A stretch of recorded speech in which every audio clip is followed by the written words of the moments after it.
first generation born here in the United States. And, you know, I always wasn't the greatest student.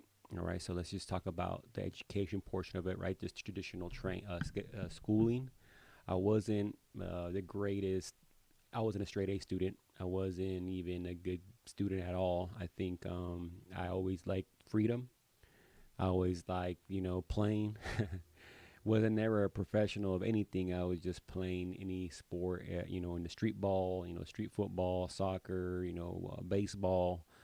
Kind of those early '90s kids where you seen a Disney movie, they call it Sandlot, the Mighty Ducks, even though there was no really hockey where I grew up, but anything that kind of was in during the time, there was a moment in time where, I was into chess for some reason, So whatever the, at that moment in time was in, I was in on it, I was doing those type of things, but that was kind of my growing up. I didn't have a lot. My parents, my mom, she provided what she could, and my dad as well. I mean, even though as a real young age, they split up.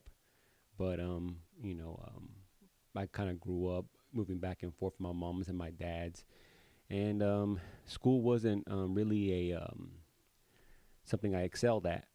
Um, and I know for sure, like many people in my town growing up, it was about labor jobs. Right? It was about being a hard worker. It was about doing again, I was surrounded by orchards, fields of grapes. So my mom at one point, well, real young, she used to be a manager in the fields, and she would manage the people to bring them to the sites, and then they would do all the hard labor.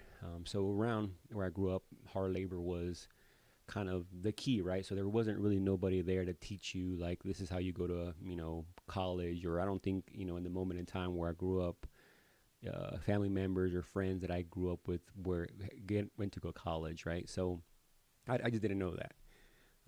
So my mind at a real young age was kind of forced to think like I'm gonna be a laborer. This is what I'm gonna be, or the other activities that were happening within my small town, and so that's what happened, right?